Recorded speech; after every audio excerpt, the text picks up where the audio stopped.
Halo, di sini aku ingin menjelaskan tentang analisis data. Apa yang akan kita pelajari? Kita akan mempelajari tentang yang pertama, cara mengumpulkan data, dan yang kedua, mengolah dan menampilkan data. Mengumpulkan data. Peranan data dalam kehidupan manusia semakin penting seiring bertambahnya ketergantungan manusia pada teknologi. Data direkam dengan menggunakan berbagai teknologi yang tersedia. Saat ini disimpan di ruang penyimpanan dan ditampilkan kembali saat dibutuhkan. Selama proses tersebut, privasi data harus tetap dijaga agar tidak diakses dan digunakan oleh orang yang tidak berhak. 1. Data dan peranan data. Kata data berasal dari bahasa Latin, yaitu datum yang digunakan untuk singular dan kata data untuk plural. Data dapat diartikan sebagai fakta dari sesuatu. Data diperoleh dari hasil pencatatan, pengamatan, atau pengukuran suatu kejadian. Bentuknya dapat berupa karakter, teks, kata, angka, gambar, suara, atau video.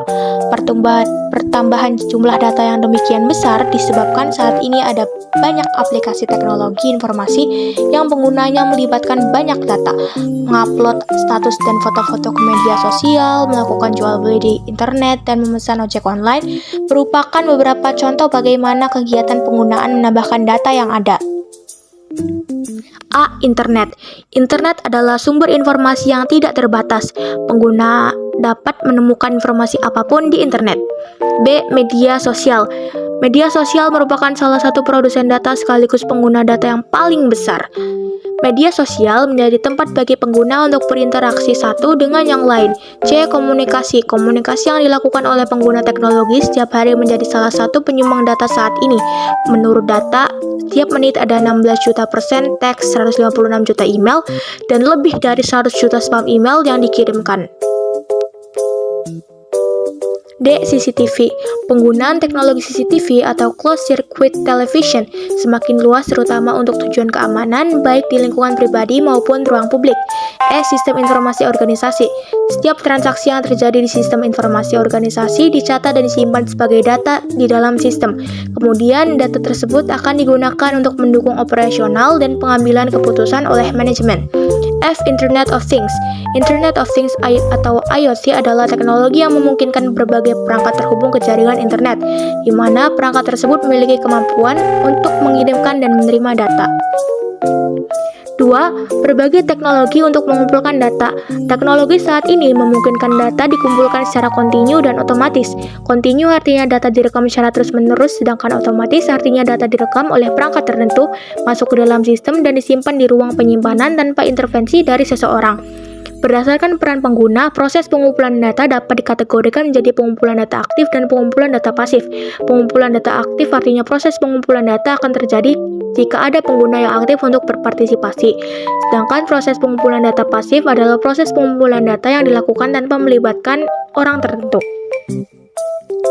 Contoh teknologi yang digunakan untuk mengumpulkan data. A. Web-based and mobile survey.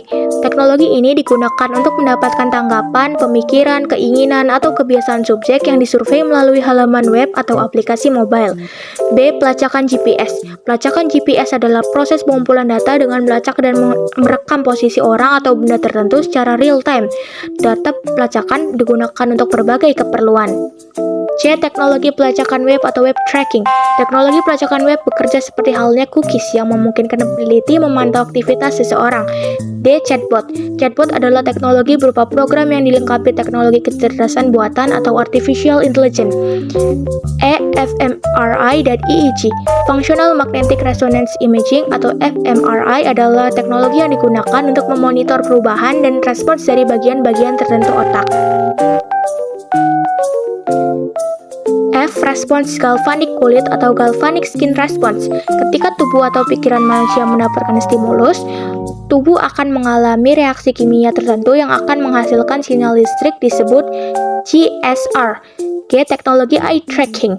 Teknologi eye tracking memiliki kemampuan menelusuri gerakan mata subjek yang diteliti secara real time. H. Teknologi crawler. Data interaksi di media sosial dapat direkam dengan menggunakan teknologi crawler. Teknologi tersebut akan merekam interaksi pengguna terhadap topik tertentu. I. data transaksi. Kita dapat menemukan teknologi ini di transaksi-transaksi yang dilakukan melalui halaman web, toko online, atau marketplace. C. Berbagai jenis reader. Reader digunakan untuk menangkap data, kemudian mengirimkan data tersebut ke dalam sistem. K. Perangkat Internet of Things. Teknologi IoT memungkinkan berbagai perangkat terhubung dengan jaringan sehingga dapat dimonitor dan dikendalikan dari jarak jauh. Kondisi perangkat direkam menggunakan sensor sesuai kondisi yang ingin dipantau. 3. Aspek privasi dalam pengumpulan data. Privasi data dapat didefinisikan sebagai pengaturan bagaimana dan siapa yang dapat mengumpulkan, mengakses, dan menggunakan data. Privasi data dapat dianggap sebagai perlindungan data dari akses dan penggunaan oleh orang yang tidak berhak atau tidak terotorisasi. Pelestarian privasi dan keamanan dibuat dengan mempertimbangkan aspek kepercayaan. Seseorang hanya akan memberikan kebebasan kepada orang lain yang dia percayai untuk memasuki zona pribadinya. Privasi data berkaitan dengan bagaimana data dapat dikumpulkan, diakses, digunakan, dan siapa yang berhak atas data tersebut. Privasi data yang terjaga berarti memenuhi hal-hal berikut. Yang pertama, data dikumpulkan dengan akurat dan lengkap.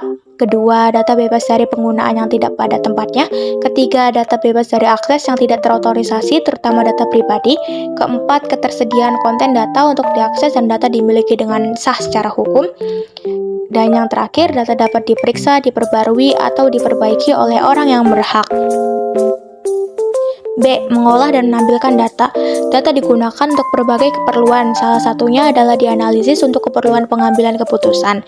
Sebelum dilakukan analisis, data perlu diolah agar mempunyai format yang mudah dibaca dan dipahami sehingga memberikan arti kepada penggunanya. Pengolahan data yang besar dan banyak dilakukan dengan menggunakan berbagai metode pengolahan data. Fitur-fitur visualisasi data. Yang pertama, berbagai metode pengolahan data. Yang pertama ada A. Transformasi data, B. Generalisasi data, C. Penyederhanaan atau simplification. Yang kedua, menampilkan data. Yang pertama ada menyiapkan tabel, B. Penjualan per produk, C. Penjualan per kategori produk, D. Penjualan per periode, E. Penjualan per customer, F. Penjualan per negara. Dan yang ketiga, membuat dashboard. Thank you. Terima kasih. Dan inilah presentasi saya. Sekian, terima kasih. Mohon maaf jika banyak salah kata. Sebelum saya tutup, aku ada pantun nih, Bu. Di gurun pasir banyak kaktus. Boleh dong, Bu, dapat 100. Hehehe. Wassalamualaikum warahmatullahi wabarakatuh.